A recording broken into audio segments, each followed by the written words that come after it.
Fútbol, el fenómeno social, el negocio del deporte.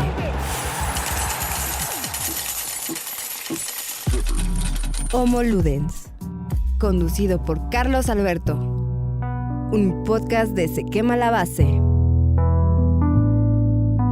Bienvenidos, esto es Homo Ludens, episodio 6, Paleontología del fútbol.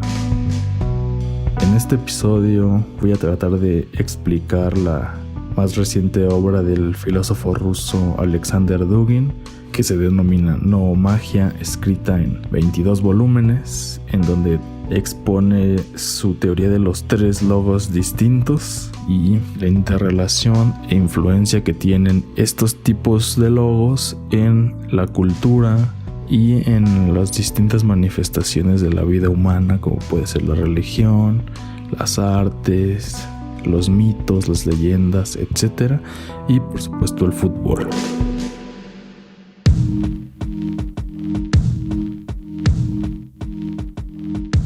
Bien, para empezar tenemos que explicar el concepto noomagia. Bueno, esta palabra tiene dos raíces griegas. Una, nous, que en Grecia significó pensamiento, la mente, incluso conciencia.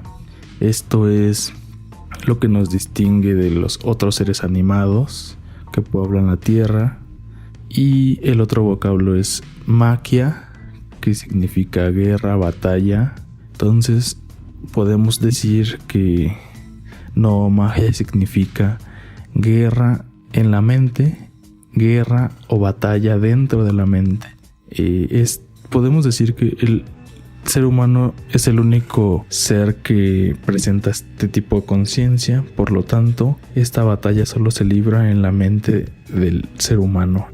Ahora bien, para explicar esto, el profesor Dugin distingue tres tipos de logos. Por logos vamos a entender una aproximación o conocimiento de la realidad que se distingue en tres formas: el logos de Apolo, el logos de Dionisio y el logos de Cibele. En primer lugar voy a explicar el logos apolíneo o de Apolo, que tiene que ver con la verticalidad, que tiene que ver con la adoración al sol, que tiene que ver con el principio patriarcal de una sociedad patriarcal, como lo han sido las principales civilizaciones, desde la civilización egipcia, la civilización hebrea, la civilización griega y por supuesto la civilización romana. El principal filósofo o el principal exponente de esta escuela es Platón, que a lo largo de sus diálogos va explicando, y principalmente en el diálogo de la República nos explica de gran manera cómo se compone la civilización apolínea. Es decir, esto es una civilización caracterizada por, primero, es el culto al sol, el culto a la verticalidad, a la unidad que lo llevan a cabo los sacerdotes y el rey, que forman una especie de unidad. En el diálogo de la República podemos decir que está el filósofo sacerdote, los cuales su única actividad, además de mandar, es observar al sol y traducir los mensajes del sol hacia el resto de la población. Como siguiente estamento social estarían los guerreros, que básicamente están hechos para proteger. Y por último está el resto de la población, pero principalmente son pastores. De tal manera que este orden tripartita se reproduce tanto en la sociedad como en la mente humana. El arquetipo de humano apolíneo hay tres componentes del alma o de la conciencia humana, que es el timos, que es digamos lo más material, lo más bajo para los platónicos, que es como que las apetencias, los deseos, etc. Está la eutimia, que es la imaginación, la creatividad, etc. Y por supuesto está el logos o la inteligencia, Platón lo pone de manera metafórica como son dos caballos, tanto el timos y eutimia, son dos caballos que están siendo guiados por la racionalidad, el pensamiento lógico, etc. Entonces podemos decir que el orden del cosmos se reproduce dentro de la mente del humano, de la persona apolínea. En este tipo de sociedad está bastante clara la autoridad, la verticalidad, la bravura como valores, y obviamente es una sociedad patriarcal. Obviamente, como todos sabemos, Apolo era el dios del sol, pero esto no solo se ve en la civilización griega, y en la civilización romana Júpiter también representa el sol. En la civilización egipcia Amon-Ra también representa el sol. Una manera muy gráfica de ver este tipo de jerarquización es viendo las pirámides egipcias, que al principio comienzan como una multiplicidad de elementos. Puede ser un cuadrado, una base cuadrática, pero la punta siempre representa la unidad. Bueno, este es el logos apolíneo, es el que hace las operaciones lógicas y el que nos presenta el principio de unidad, el principio de no contradicción, de tercero excluido, etc. Como segundo tipo de logos está el logos de Dionisio. El logos de Dionisio está representado por lo irracional, por todos esos tipos de manifestaciones artísticas, de manifestaciones del hombre que no siguen ningún tipo de racionalidad. Por ejemplo, el filósofo que mejor representa este tipo de conocimiento es Aristóteles. ¿Por qué? Porque a diferencia de Platón, donde un lápiz es un lápiz, para Aristóteles la unidad está compuesta por dos cosas, por forma y materia. Entonces esto quiere decir que representa dos cosas, pero al mismo tiempo siendo una. Entonces podemos decir que en Aristóteles no se rige por la lógica platónica, sino que se rige por la retórica. Como bien sabemos, la persona que descubrió este logos fue Friedrich Nietzsche, y pues a consecuencia de este descubrimiento se puede decir que perdió la razón. Diríamos que este tipo de conocimiento también se presenta en la religión. Ya no viene de lo alto todo, sino que podemos decir si el logos platónico viene de lo alto, este permanece en la inmanencia, pero tiene al mismo tiempo es trascendente y es inmanente. Lo podemos explicar siguiendo la teología cristiana, como con Jesucristo, perfectamente Dios, pero también perfectamente hombre. Es la irrupción de lo trascendente en lo inmanente. Este luego se caracteriza también por los excesos, por privilegiar la manifestación vital, de manera que para el logos platónico sería irracional, absurdo, aquí se vuelve lógico, entendible y razonable. Por último está el logos de Cibele.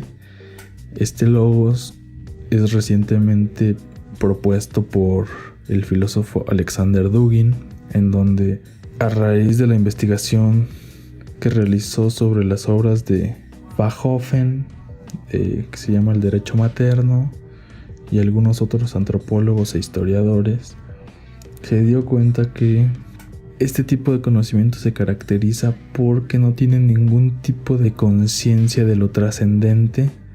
Es un principio femenino, enteramente femenino, pero digamos que de ahí surge la metáfora de la madre tierra. Es que es aquella entidad que da la vida, pero también mata.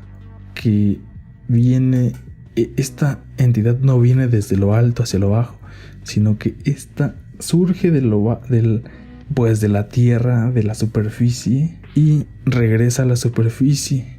Por eso se volvió posteriormente una práctica común la sepultura de los muertos,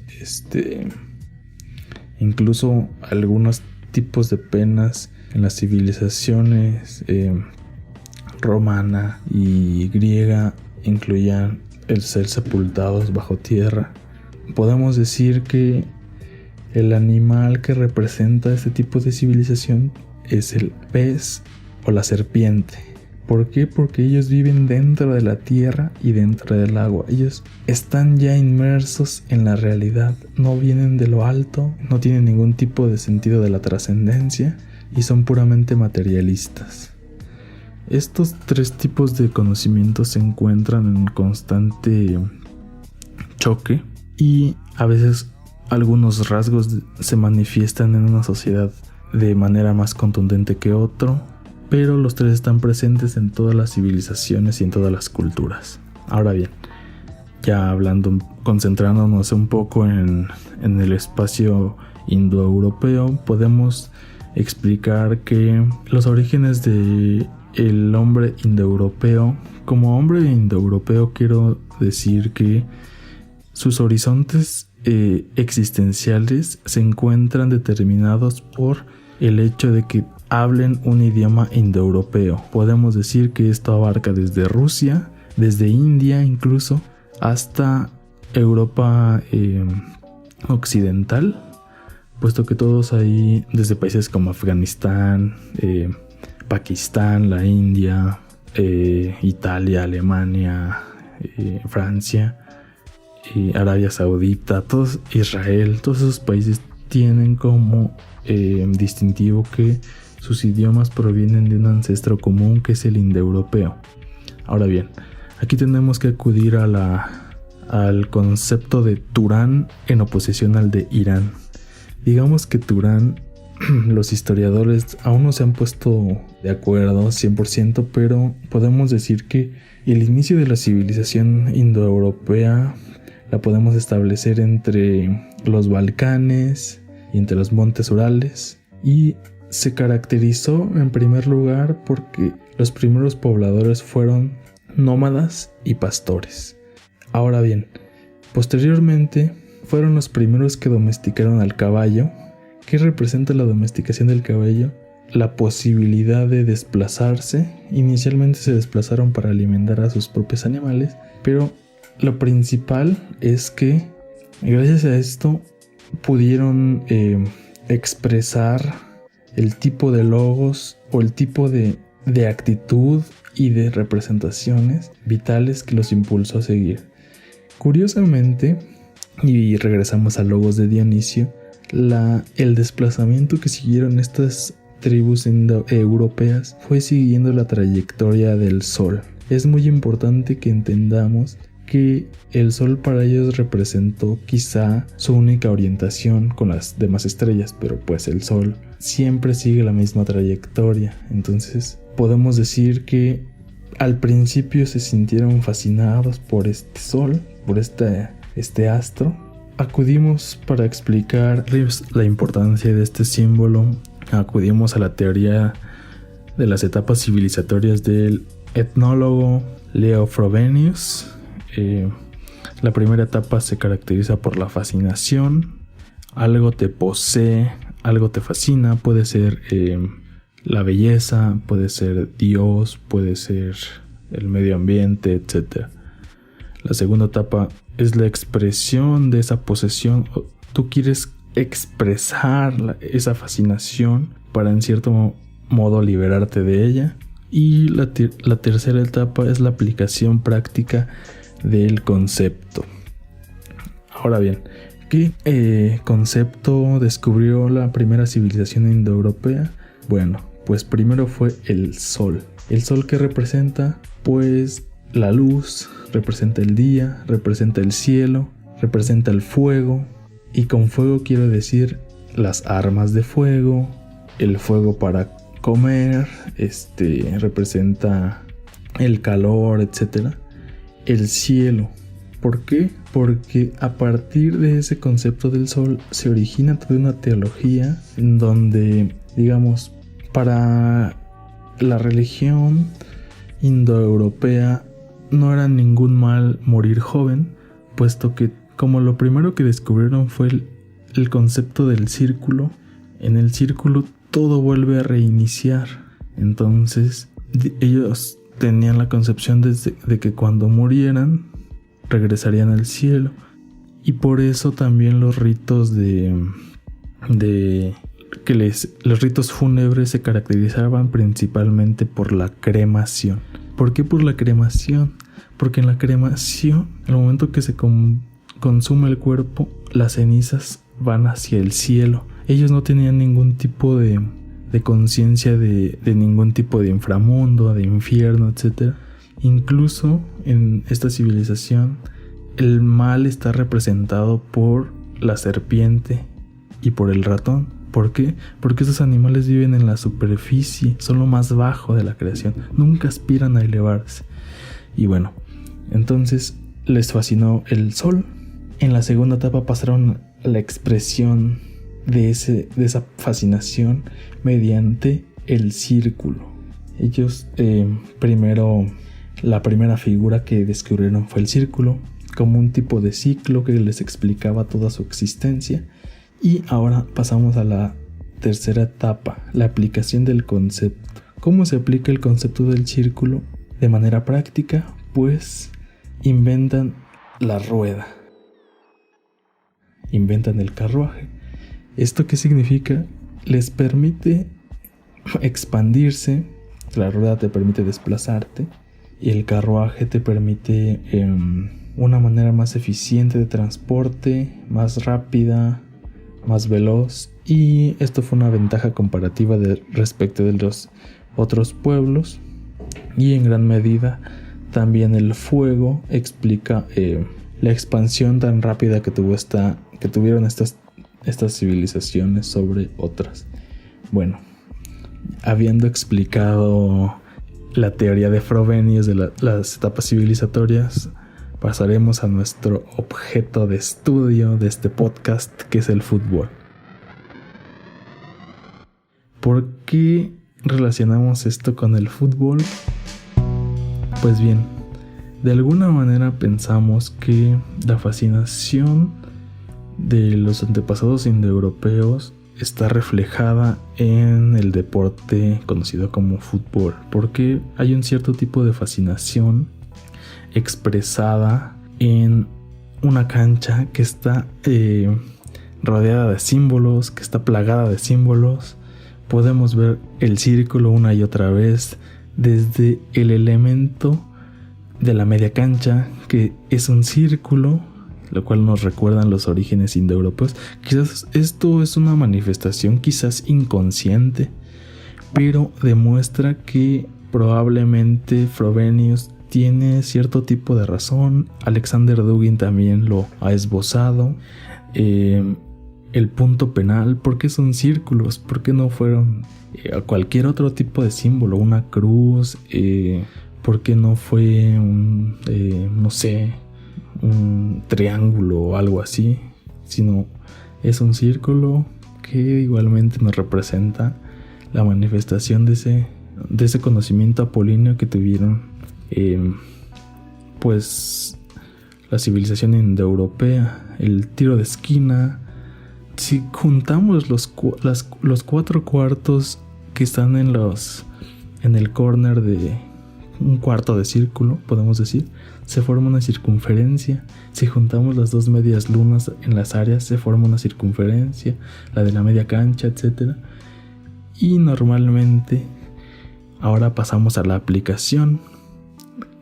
La aplicación, ¿cómo pasamos del símbolo a la aplicación práctica? Pues fácilmente, el balón, nuestro objeto de diversión, este objeto tan básico, tan fácil de encontrar y tan sencillo en cierta manera, pero que también representa para algunos nuestra máxima felicidad. Y entonces podemos decir que el fútbol no es nada más un deporte, sino que está plagado de símbolos, que está plagado de toda una historia que el hombre ha venido cargando quizás desde sus orígenes, Y por eso probablemente es que nos gusta tanto, que nos fascina tanto, que nos apasiona. Y pues en este episodio he querido ofrecer una explicación alternativa del origen o de la paleontología del fútbol, de la génesis y de la simbología metafísica